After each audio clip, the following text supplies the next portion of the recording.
Piram et Thisbé étaient deux adolescents de Babylone. Amoureux l'un de l'autre, ils désiraient se marier, mais leurs parents ne voulaient pas. Ils habitaient cependant deux maisons mitoyennes, dont un mur était donc commun. Et dans ce mur se trouvait une petite fissure à travers laquelle les deux amoureux passaient leur journée à se chuchoter des mots doux, sans malheureusement pouvoir ni se toucher ni se voir. Mais leur amour était tellement fort que cela ne leur suffit plus et ils décidèrent de s'enfuir.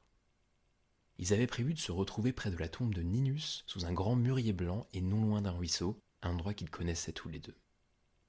La nuit tombée, Thisbé sortit de chez elle et arriva la première près de la tombe.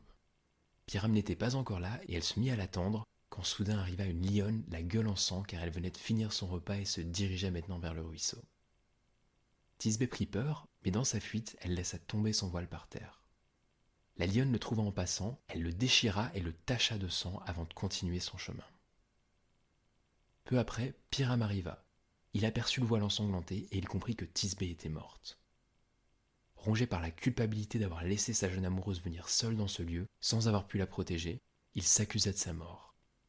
Et après avoir déposé le voile dans l'arbre, il s'enfonça son épée dans le ventre, si violemment que le sang gicla sur les fruits de l'arbre, les mûres, qui prirent alors cette couleur foncée.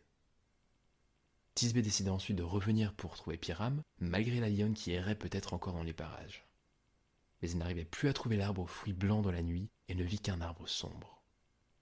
Elle aperçut à un moment donné des mouvements en dessous avant de se rendre compte qu'il s'agissait de Piram baignant dans son sang et en train de mourir.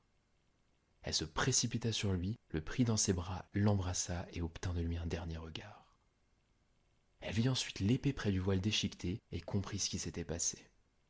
Elle déclara que même la mort n'aurait pas le pouvoir de les séparer et elle plongea dans son cœur l'épée encore dégoulinante du sang de Piram. Et c'est ainsi que la couleur des murs rappelle à jamais le souvenir de leur amour. Morale de l'histoire, n'arrivez jamais en retard à un rencard.